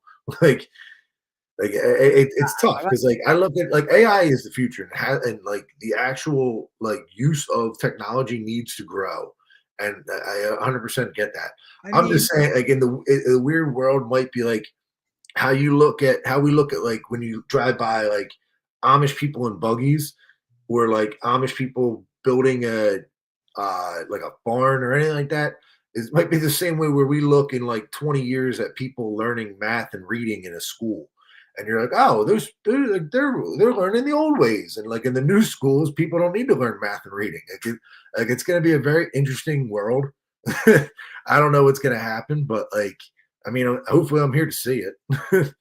oh, I think it's gonna be fascinating. But this is where I'm at, and I think the embracing of AI actually will save comics. I think it's gonna. I think it's, because again, there's so much stuff there, and again, I can't get on it for art. I can't get on it for artistic stuff because it's like that's a human thing. Like I get it; it can make stuff that makes people happy. I just like I don't know. I'm not. I'm let, not. let me explain. I have an extremely controversial position, right? So I'm very libertarian, right? So my philosophy is that if somebody wants to buy something or do something that doesn't cause me harm, then I have no right to say you can't do it, you can't sell it, and Oh no, no. Like I believe in freedom. Freedom. Like you can do whatever you want. I'm just saying. I Like mean, my I take personal this to thing is I like take this to a very different level, and this is where I get really controversial. I think if somebody wants to sell a block of cocaine to somebody who's willingly buying it, I don't think that should be a crime. look, I'm Now, with you, now, man. now, I now, told now, you, now, I'm into freedom. so my position is that now should it be taxed? Absolutely, but you're not causing me any direct harm. You get in a car drunk, you are causing me harm Oh, because and then it's like, well, if you legalize bath salts and then a guy eats a guy's face, that's something. But like, I'm not saying so I'm that's not how I feel. impeding anybody's rights. Like, do whatever you want as long as you don't hurt me or anybody else. So That's so what you that, should that- do. that's how I feel about the whole thing is that it's a very simple fundamental pillar and it applies to everything. And this is how I approach things. Now, I may or may not buy it, but But that's that's also too like there's the freedom on the other end of it. The freedom that you have to make it and use it is also the freedom on the other end of it of people to be like to exclude it and to gatekeep it to be like we don't want that. So like there's both ends of it. So like you can do whatever you want. It's just it comes down to a personal preference and a personal stance. Like for me, I'll never use AI for my writing. I'll never use AI for cover artwork. And unless all of a sudden the world changes and all artists lose their hands and there's no other option to make comics or they can't learn to draw with their feet. see, it's so interesting, right? Because I work in digital accessibility and AI is the future for this. And it's so good now that with alt text, it can actually tell the context of the alt text if it's appropriate for Okay. the content that we're developing. So why wouldn't I want to use it for that? That's awesome. And Well, then it can go into teams with my team, and all of a sudden it can go into a conversation. We're like, hey, what do you think about this? And it can actually gather information from the teams meeting and make suggestions. And that's coming in the next 6 months from Well, like one of even look at like what is it? The Neuralink uses AI learning in that too. And like I watched the whole interview on the first guy to get Neuralink, and it's like amazing. And like that is stuff that I do want to see. I want to see people that the can't walk again. I want to see people that can't So, use like, their my limbs, whole use thing their is leg. that with writing, what would it be that if I write a script and then I run it through AI and then it says, "Oh, you should do this suggestion, you should edit a comment here." Like, I don't think that's a bad thing. I mean, that's fine because that's like a spell check, that's like a grammar check. It's grammar another thing where it's like, you know what, we like your idea, let's write all this for you. Like, I mean, like again, people can do whatever they want. It's like, but at the same time, I also believe in like if you took a one sentence and you're like, write me this as a 30-page story, you can't tell people I wrote this. It's like, no, I had the idea for this, and I be honest about it. Like, don't sit there and be like, yeah, I wrote this. You wrote all 30 pages. Like, yeah, I wrote the first sentence of the 30 pages. I mean, like, so, like, be honest. Like, that's the thing too. Be honest about it. Like, if you're going to use it, then be honest. And that's I'll ask you an AI question that's relevant, right? This is really important. Would you have a problem if we gave ChatGPT the roster of the Phillies and said to ChatGPT, develop a game-winning plan to beat the New York Knicks? Do you have a problem with that? Well, you're saying like for the Phillies to beat, like you're talking about 76ers. Develop a game and replace Nick Nurse. I mean, you have to get rid of the coach, and you'd be like, our new coach is ChatGPT Nurse. Would you be okay with it? Is what I'm asking. Only if it was. I want to make that crystal clear. I didn't say beat Boston. I said beat the New York Knicks. So this is a real. Well, I'm trying to think. I mean, like, situation, isn't it? You're making a good point because it's like, personally, I don't care. Boston, we're fucked. I mean, what I'm saying, like, but even that personally, I don't care if the Sixers use AI, win the game. Like, but at the same time, only if every other team has the availability to use it as well, and only if it's legal. Like, it's not like it's like that's the same thing as like a guy using steroids in the UFC, but nobody else is using steroids. You're not going to want that guy to go in there and pummel another dude in the face with steroids. Like, AI is steroids at that point. But if everybody's on steroids, have at it. Do whatever you want. Like, rip each other's arms off, like Guru. I don't care. Like, you obviously got the joke of it. I know what you're saying. Yeah. I mean, as long as any Philadelphia team can beat any New York team, I'm happy. It was a good game. It was a good game. It was 110 to 105. Oh man, yeah. It's these Sixers. I can't get behind them this year. I can't even get behind them because they tried to manipulate the entire city to build them a stadium, and then they tried to threaten to leave the jersey. And it's like, I don't want to hear it from you Sixers this year. I got the Eagles, and then we got the Phillies coming up. I'm ready for baseball. Except the Mets destroyed the Phillies too. It's painful. Sent that guy to therapy twice. Painful. They got to win this year. They got to go this year. We got to cash in. I'll be honest. The Phillies are going to be good. The New York Mets are going to be good. I mean, the Braves are iffy. Yeah, we'll see what happens with them. And then the Nationals are not going to be good this year, but they're coming. They're coming. And in that division, it's going to be a fun division to watch because in the next 2 years, that division is going to be awesome. Like every interleague division with those 4 teams is going to be like a bestseller. Yeah, I mean, I got to hook up a TV in this. I've been using my spare bedroom as my office, so it's like I got to hook up a TV in here so I can watch some of these spring training games and things like that. I mean, I'm a Mets fan, and I got to say that it was amazing. In which I understand that this was painful, but you have to understand that this was not supposed to happen. No, it was not. It was not supposed to happen that they beat the Brewers. It was not supposed to happen that they beat Philly, and it was not supposed to happen that they took 2 games from the Dodgers. Dodgers are animals though. Like that team's ridiculous. I mean, what, you got Yamamoto, Ohtani, Blake Snell's on that team now. Yeah, like Suzuki or Sasaki, whatever his name is, rookie, whatever. I mean, and then you got Tyler Glass now there. Oh my God, they're just a sick motherfucking team. Yeah. No, I mean, I don't know. I got to hang on to this Eagles Super Bowl for as long as I can for right now. It's all right. It's all right. The Eagles. It was great. It was great. It was good, and I'm happy for the Eagles. I've seen 2 Super Bowls in my lifetime. There's guys that have gone through their entire lives without an Eagles Super Bowl. So I'm I'm a good. Giants fan. I got to see Eli Manning to do it twice, and do it And twice. I'm starting to like Eli. I'm liking Eli more. I mean, I love Eli when he beats Tom Brady, but I love Eli more with him and Peyton. The Manning cast, I love that stuff. Yeah, Monday Night Football is great with them. Yeah, I got. If it ain't the Eagles, if it's any other Monday Night Football game, I'm putting on the Manning cast. Yeah, I love the Manning cast. So, but yeah, so obviously we spoke about a lot of stuff. There's a lot of stuff going on with you. Obviously, you got a lot of interesting things going on with this campaign. I mean, you're fully funded. And it's kind of crazy, but obviously, I mean, where can people awesome. and I'm going to give you a chance to promote yourself. So where can people find it? Where can people check it out? Where can people follow you? This is weird. Well, the last time we did this, I was like, I don't know, just go to Zenoscope.com.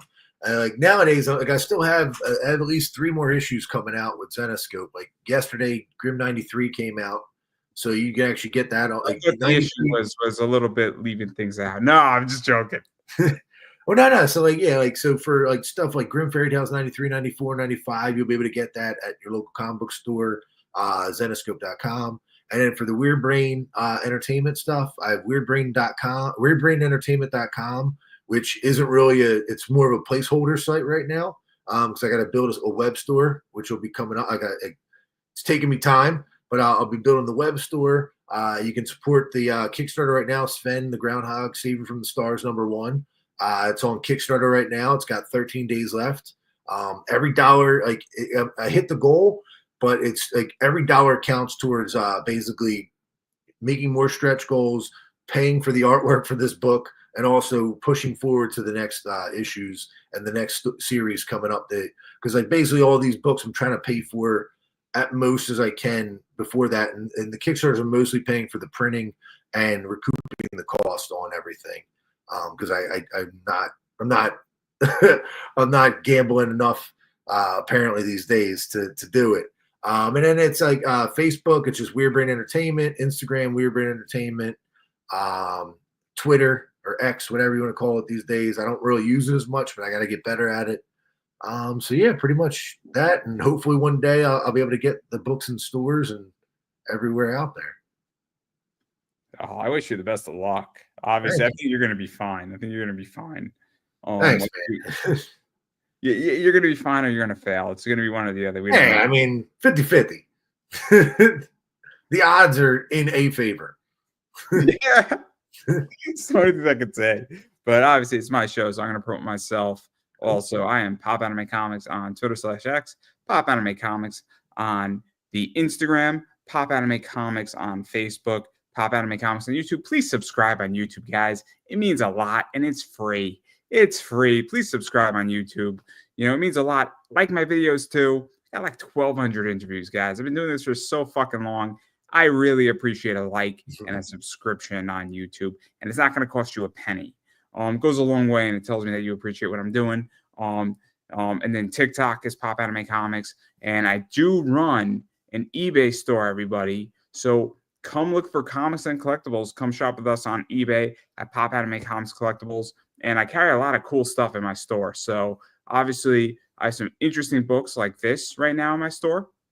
So that's pretty cool. So that's Mark Sears Monsters. It's the Dead Cowboy. I got 2 of those left. So I'm super excited for those. I also just picked up all 5 of these. I have a thing for Dark Magician Girl from Tuxedo, Tiger Tuxedo. I bought all 5 of them. All 5 of them. It's like a leather cover. It's going to be great. Also, if you really want to check out this interview with Ariel X, really cool interview with her. So go check that out. That's on my page right now. But I'm not selling that.